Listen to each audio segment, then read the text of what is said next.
not even Bruce Willis could save the film. Well, hey, I feel bad for The Rock. He's been in two shitty films this year so far that I've seen. It's like, wow. What the best film I've seen so far is Olympus Has Fallen.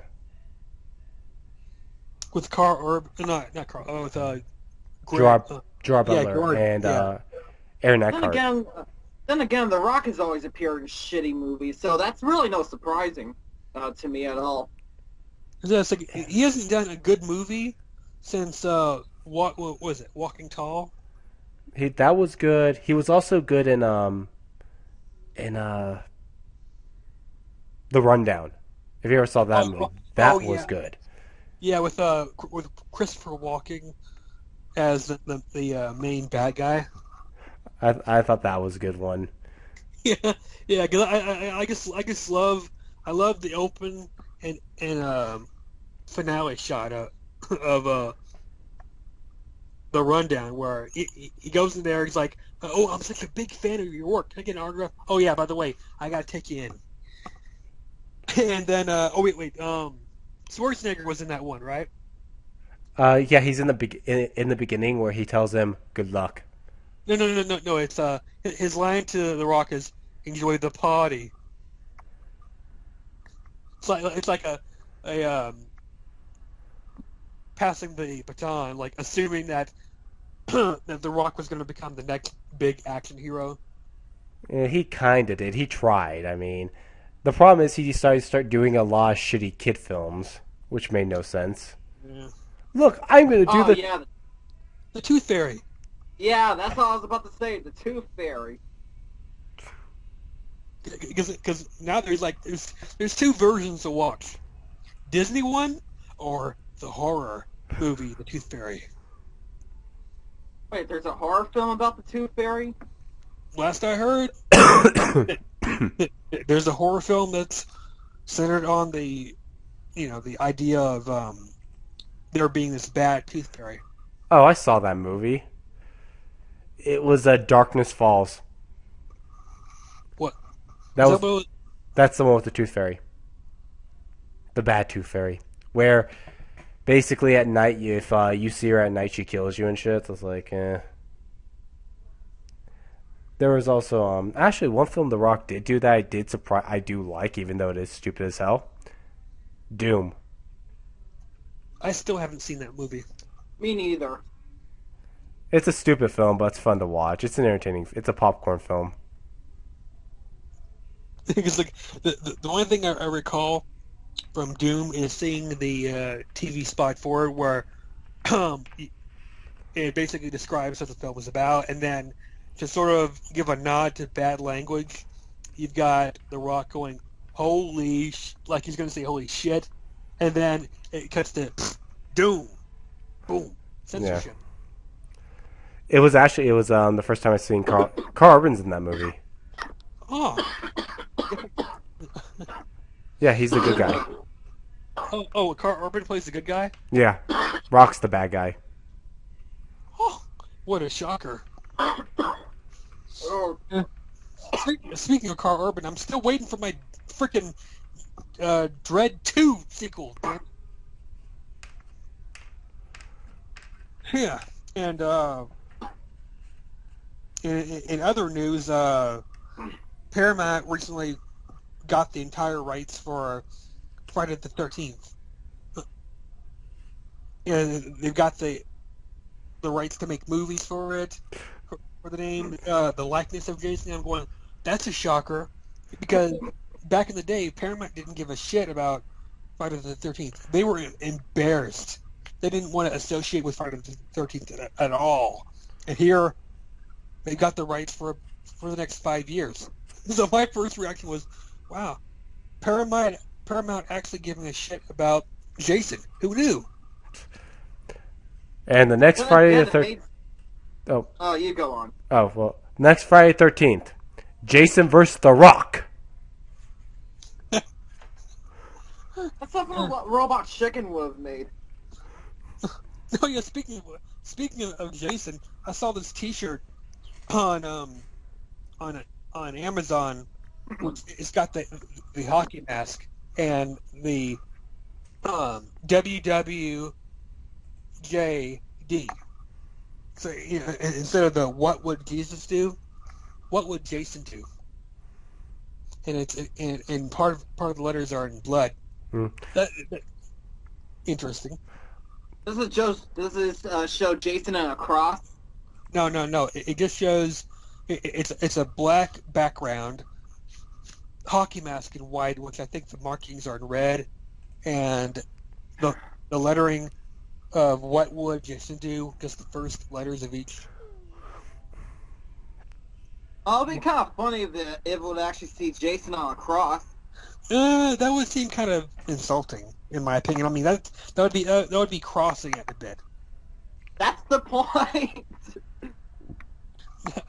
Because I mean, it would be fun. I mean, to me, the WWJD is humorous enough because it's playing on that, but at the same time, it's going by the question. Well, what would Jason do in this situation? Actually, are you going to see that movie World War Z? Oh, I don't. I don't really care about the trailer, to be honest. That one looks kind of interesting. It's like, I'm not sure. They haven't really explained too much of the plot, but it looks interesting. What is it? All I know is that it's just a bunch of people freaking out and just being and just walking all over each other. Some sort of a disaster movie, I think. Isn't it centered on a zombie apocalypse? Yeah. Really, a zombie apocalypse? That's what this movie's gonna be? Looks like it. Do we have enough zombie apocalypse movies? In many movies like this. One movie I wouldn't mind seeing that would be a zombie film: High School of the Dead, live action. That would be great. Silly man, tomorrow. You just want to see the fan service, not the blood and gore.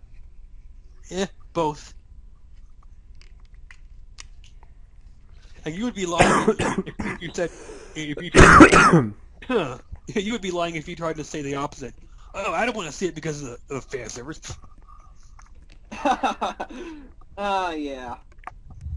Any man who said that would be lying. You know. You want to see the whole the Catholic, the dress code, the swords, and all that whole shebang. Yeah, and speaking of anime, anyone seen any anime titles? Not, I haven't seen anything recently. Well, other than One Piece on Tsunami. So even then, that's not even that. Even then, it's just on TV and not on something like say Netflix. Which, by the way, I still have yet to finish High School of the Dead. So, how far did you get on Gurren Lagann? let's see. I haven't even seen it since episode 6, so I'm still trying to catch up. But then again, I've been busy with a lot of things like work and shit. What's the name of it? Gurren Lagann. Lagann. Is it on It's an awesome show. No, we have to get the DVD for it. It used to be on Netflix, but not anymore. It's like, damn, this sounds dreadful. I'm alright. Yeah, it's like, ooh. Trust me, it was a lot worse. Okay. The anime I'm currently in the middle of watching is My Bride is a Mermaid, which it's a pretty funny show. Well, I mean, assuming that they ever do a season 2, which I guess it doesn't seem likely because it recently came out for the Save Edition, which I bought in, and it's a pretty funny program. I haven't read the manga, but the whole premise of it is this 14-year-old kid Nakashio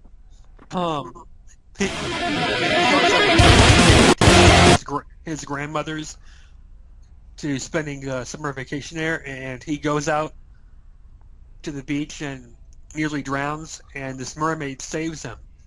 But and his first reaction is that he's going, well, why did the mermaid save me? And he's trying to tell his folks, and his grandmother, this mermaid saved me. It's like, you spent too much time out in the sun. And next thing you know, the mermaid, she shows up on land, and it's this awkward moment where, she's begging him, please take me as your bride. Mm. And you need to take responsibility for what you did. And his parents' reaction is, "You slept with her," and his dad conks him right on the head. You just had to make me bust out my left hook, didn't you? And his mother slaps him around. Didn't we teach you better? And then the yakuza, the yakuza show up and. They're like, we gotta have you come with us, and the parents instantly freak out. Followed by a second later, the mother starts to fantasize about the Maki character. I think that's his name, Maki. He was voiced by Christopher Sabat. She instantly she's drawn in by him, and you're like, he's hot, and the husband's like, please lay off, and wherever he shows up, she gazes off, and even not the main character, he starts to fantasize, but he daydreams about him. He's like, oh, Maki, all because his first kiss with him was by him because of the CPR. But the to me the funniest parts of it are the Terminator references, which is there's a character that shows up at one point. He tracks down Nakashio. Hopefully I got his name right. Still in the middle of the episodes.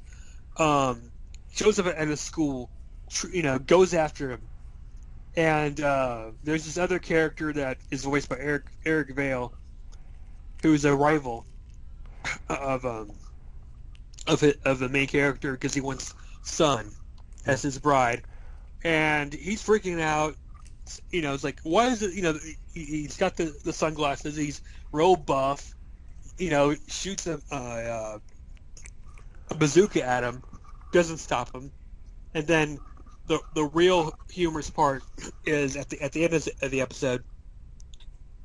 The whole misunderstanding is cleared up.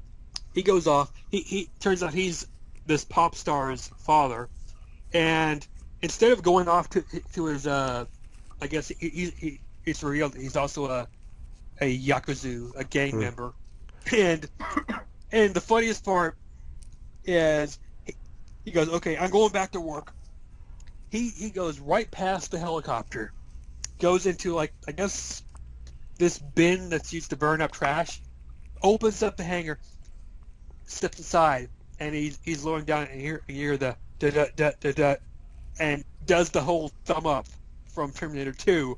And he does some Terminator quotes. There's even a moment where you see a perspective of the red vision and little text. I mean, they go out of their way to throw, like, there's this unstoppable character.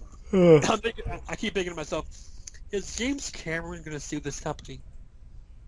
It's hilarious, but it's over the top. Yes, we get it. You're giving a nod to Terminator. Maybe the manga writer likes Terminator. Anyways, you want to wrap this up? Sure. Yeah, why not? All right, you've been listening to the Ash Manoftomorrow podcast with special guest Sirhc. See you later. Catch you later, and smoke a doobie, folks. See you later, everyone, and no, don't listen to Sirhc.